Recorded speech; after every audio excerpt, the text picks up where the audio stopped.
Medical online நேயர்களுக்கு வணக்கம். நம்மளோட உடம்புல இதய ஆரோக்கியம் மற்றும் எலும்பு உறுதி இதில் ஏற்படுற இரத்த கசிவை தடுக்கிறதுக்கு முக்கிய பங்கு வகிக்கிறது எந்த விட்டமின் தெரியுங்களாங்க? Vitamin K. அதனால விட்டமின் கே ஊட்டச்சத்து குறைபாடு வந்தது அப்படின்னா நம்மளோட ஹார்ட் மற்றும் எலும்பு எல்லாமே பாதிக்கப்படும் அப்படின்னு சொல்கிறாங்க. ஸோ இதை நம்ம ஸ்ட்ராங்காக வச்சுக்கிறதுக்கு என்னென்ன உணவெல்லாம் எடுத்துக்கலாம் அப்படின்றத பற்றி தான் இந்த வீடியோவில் பார்க்க போகிறோம். இது வரைக்கும் நீங்கள் நம்ம சேனலை சப்ஸ்கிரைப் பண்ணலைன்னா மறக்காமல் சப்ஸ்கிரைப் பண்ணிவிட்டு வீடியோவை பாருங்கள்.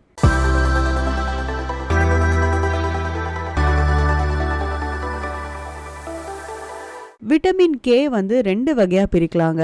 விட்டமின் K1 விட்டமின் K2 அப்படின்னு சொல்லிட்டு 2 வகையாக இருக்குது. அதில் முதல் வகையான விட்டமின் K1 எதுலலாம் இருக்குது அப்படின்னு பார்த்தீங்கன்னா பச்சை காய்கறி மற்றும் கீரை வகை எல்லாத்துலேயுமே இருக்குங்க. அடுத்ததாக விட்டமின் K2 எதில் இருக்குது அப்படின்னு பார்த்தீங்கன்னா மாமிசம் மற்றும் புளிக்கக்கூடிய தாவர உணவுகள் எல்லாத்துலேயுமே விட்டமின் K2 இருக்குது அப்படின்னு சொல்கிறாங்க. இந்த விட்டமின் கே என்னென்ன உணவெல்லாம் நிறைஞ்சிருக்கு அப்படின்னு பார்த்தீங்கன்னா கடுகு கீரைங்க, மஸ்டர்ட் கிரீன்ஸ் அப்படின்னு சொல்கிறாங்க. 1/2 கப் சமைச்ச கடுகு கீரையில் 495 மைக்ரோகிராம் விட்டமின் கே இருக்காங்க. அதுவே 100 கிராமில் 593 மைக்ரோகிராம் விட்டமின் கே இருக்கு அப்படின்னு சொல்லிட்டு ரிசர்ச்ல சொல்லியிருக்காங்க. அடுத்ததா ப்ராக்கோலி. 1/2 கப் சமைச்ச ப்ராக்கோலியில் 110 மைக்ரோகிராம் விட்டமின் கே இருக்கிறதாவும் 100 கிராம் ப்ராக்கோலியில் 141 மைக்ரோகிராம் இருக்கிறதாவும் சொல்கிறாங்க. இது சர்க்கரை நோயாளிகளுக்கு ரொம்பவே நல்லது அப்படின்னு சொல்கிறாங்க. அடுத்ததாக பார்த்தீங்கன்னா கொத்தமல்லிங்க. நம்ம நார்மலாக எல்லா சமையல்லையும் யூஸ் பண்ணுற கொத்தமல்லியில் எவ்வளோ சத்து இருக்குது அப்படின்னு தெரியாமலே நம்ம எல்லாமே அதை ஓரமாக ஒதுக்கி வச்சிட்ருக்கோங்க. 100 கிராம் கொத்தமல்லியில் 1640 மைக்ரோகிராம் விட்டமின் கே இருக்குதாங்க. அடுத்ததா முட்டைக்கோஸ். முட்டைக்கோஸில் 1/2 கப் சாப்பிட்டாலே 82 மைக்ரோகிராம் விட்டமின் கேவும் 100 கிராம் சாப்பிட்டோம் அப்படின்னா 109 மைக்ரோகிராம் விட்டமின் கே ஊட்டச்சத்து இருக்குது அப்படின்னு சொல்கிறாங்க. அடுத்ததாக மாதுளை பழம்ங்க.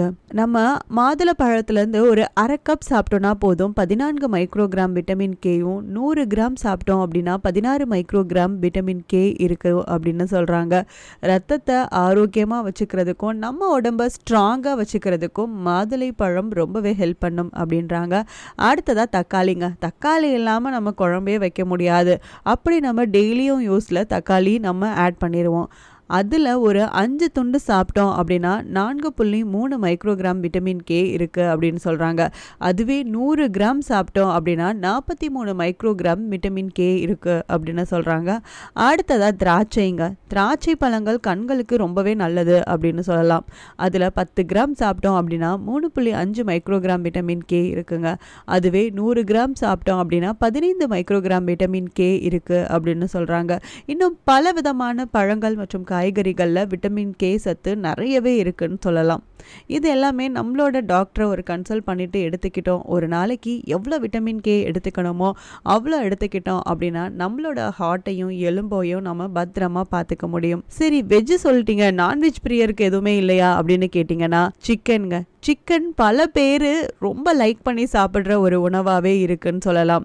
அதில் நம்ம ஒரு 100 கிராம் சிக்கன் சாப்பிட்டோன்னா அதில் 60 மைக்ரோகிராம் விட்டமின் கே இருக்குது அப்படின்னு சொல்கிறாங்க. இந்த வீடியோ பிடிச்சிருந்தா லைக் பண்ணுங்கள். உங்களுக்கு யாரெல்லாம் முக்கியம்னு நினைக்கிறீங்களோ அவங்களுக்கு இந்த வீடியோவை ஷேர் பண்ணுங்கள்.